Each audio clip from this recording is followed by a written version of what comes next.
السلام علیکم سبھی کو ربیع الاول کی بہت بہت مبارکباد. کچھ نہ کرے تو ایٹ لیسٹ طویل سبھی پڑھ لیں. میں نے بھی تھوڑی بہت پڑھی ہے. I would love to share one thing کہ جب ہم کوئی گناہ کرتے ہیں، چھوٹی ہو بڑی ہو، بس وہ اللہ اور خود کے درمیان رہنی چاہیے. آپ سوچیں، آپ کسی کو اپنا سمجھ کے اپنی پاسٹ کی چیزیں گناہ آپ شیئر کرتی، ایون یور شوہر، اسٹل اس کے دل میں آپ کے لیے عزت ختم ہو جائے گی. وہ رہتا ضروری ہے آپ کے ساتھ پرسن، بٹ جب ان کے ساتھ آرگیومنٹ ہو گئی یا ایون بیسٹ فرینڈ، تو وہ بات کہیں نہ کہیں نکلے گا. اپنا کریکٹر دیکھو، یہ تم نے کیا کیا میں جانتا ہوں، like that.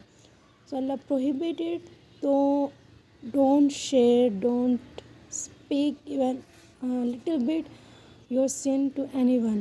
Okay and okay so best اتنی اس کی حد لمیٹیشن اس حد تک ہے کہ اگر آپ نے کہ عشاء قضا ہو گئی ہو، عشاء کی نماز، اور ہم عشاء کی نماز وتر واجب جب پڑھتے ہیں تو واپس سے ہم نیت کر کے دعائے قنوت پڑھنے کے لیے جو ہاتھ اٹھا کر نیت کرتے ہیں،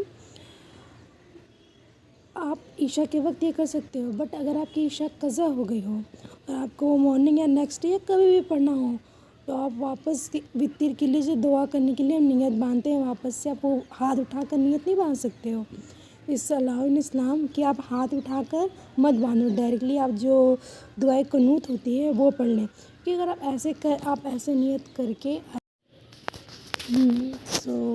کہ آپ اگر ہاتھ اٹھا کر ایسے نیت باندھتے ہیں، آگے پیچھے آپ کو یا کر جو بھی ہو جائے گا، دے ول نو کہ آپ عشاء کی قضا پڑھے. کیونکہ ہم نماز پڑھتے ہیں، اگر ہاتھ واپس سے نیت باندھ کے ایسے کرتے ہیں تو وہ صرف عشاء میں ہوتی ہے.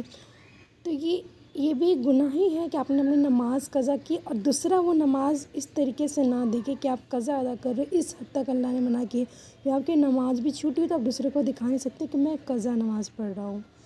سو اس حد تک ہے کہ اپنے گناہ شیئر نہ کرے. And this is the best thing when I notice in my life. I shared they were my best friend, and after when they know about my deep secret and all, so وہ fight میں argument میں باتیں نکلتی اور آپ کی عزت بالکل نہیں رہتی اس کے دل میں.